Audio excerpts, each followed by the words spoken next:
we all know, I mean, leading up to launch and even after launch, but there is almost like an S curve, right? So we have to work with strategy and content. AORs play a tremendous role here. We have to lean on third-party media opportunities to get to where the HCP eyeballs or the patient eyeballs are. And brand marketers typically in this time are overwhelmed with a multitude of work streams. Working across these key partners like AOR Media and point solution partners, maybe for KOL programs, maybe for webinars. So there is a lot of these momentum activities that are happening, and they'll kind of taper off after the initial launch party. What we are talking about today in this webinar is how do we look for sustain. So if you click one more time, and I think this is where in that forward thinking would help is as you're engaging your AORs and content and creative, as you're working with your media partners, as you're working with your point solutions, if you have a parallel process where you're looking at your own capabilities, and we spoke a little bit about the whole build to fit, build to scale approach, what it allows you to do is if you click one more time,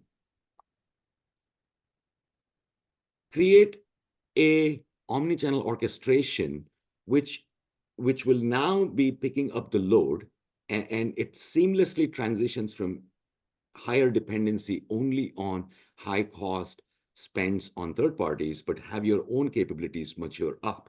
And this cannot be an afterthought. The more of an afterthought it is, the bigger the lift is, as long as it's parallel. So having internal champions or almost a designated partner role, because we are talking about an interdisciplinary work stream. Omnichannel, by the nature of the name itself, is interdisciplinary.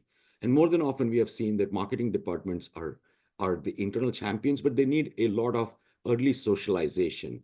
So they can coordinate between various internal partners, external partners, and have that vision stated clearly that this is the brand's omni-channel point of view.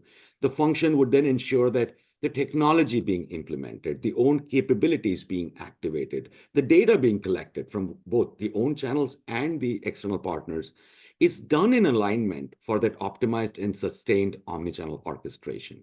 So, for example, when reps hit the ground and marketing activities and awareness go live, how can both channels work in synchronicity from day one, from the get-go, to get a higher overall return? Customer consent collection, that's the heart of it all, because if you want to have a sustained operation, from every tactic that you build, you want to know that you are able to create a robust consent database so that eventually as you transition and not only that you have a deeper insight into your audience, but then you can have your own omnichannel, create that always 24/7 on without kind of breaking the bank.